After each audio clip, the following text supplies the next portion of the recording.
Bonjour, Annick, directrice du service d'urbanisme. Camille Brisebois, intervenante en comportement animal de éducation de tout poil. Aujourd'hui, dans notre capsule, on va discuter de la laisse et du harnais. Camille, pourrais-tu nous énoncer les avantages et les désavantages du harnais? Oui, bien sûr. Bon, pour moi, le harnais, c'est un outil exceptionnel. C'est vraiment plus confortable pour le chien en promenade. C'est aussi mieux pour nous, on a un meilleur contrôle. Le chien, dans le fond, il reçoit moins de pression. Exemple, si un chien qui se promène puis il a juste un collier, s'il tire, bien, ça va mettre la pression seulement sur une partie qui est le cou. Et dans le cou, il y a la trachée qui peut être affectée, les nerfs peuvent être affectés, il y a aussi l'artère qui fait qu'il y a moins d'oxygène au cerveau. Donc, c'est tous des points négatifs sur son côté physique.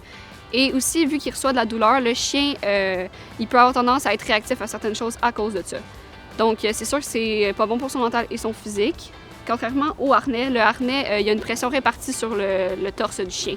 Donc, c'est ça qui est plus favorable. Aussi, ça va éviter les fugues. Parce que, exemple, un chien qui a un collier, qui tire à l'envers de nous, bien, souvent, ça peut arriver que le collier, il passe par-dessus la tête. Ça, c'est des choses qui arrivent fréquemment et il faut faire attention. Avec un harnais, ça n'arrive pas parce qu'il est attaché au niveau du ventre et aussi au niveau du cou. Donc, il n'y a aucun problème avec ça. Le seul inconvénient que je dirais, c'est que le chien a un petit peu plus de force pour tirer, mais c'est pourquoi c'est important d'acheter un harnais avec une clip frontale et une clip dorsale. On va utiliser la clip frontale pour plus les marches, comme ça va, dans le fond, quand il va tirer, ça va le débalancer. Et avec ça, on peut mixer avec de l'éducation pour avoir une belle marche en laisse. Pour la clip dorsale, elle va plus être utilisée pour les sports canins, les randonnées pédestres, où il peut un peu plus tirer s'il en a le besoin. Pour un harnais bien adapté pour un chien, il faut vraiment qu'ici on voit les ganses soient par-dessus, en haut de l'épaule. Il ne faut pas qu'il aille stopper à l'épaule.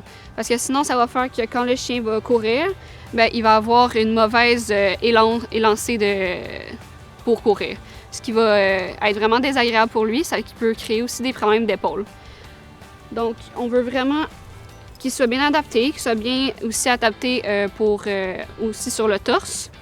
Comme on a parlé avec les clips dorsales et la clip frontale ici. Donc la clip frontale va vraiment être pratique pour les promenades. Donc ça, c'est un bon exemple de harnais. Ici aussi, on a un bon exemple de harnais qui va s'ajuster comme ça. Avec des fois pour retenir le chien, avoir une poignée, c'est essentiel. Et avec une clip frontale. Donc comme vous voyez, il y a vraiment...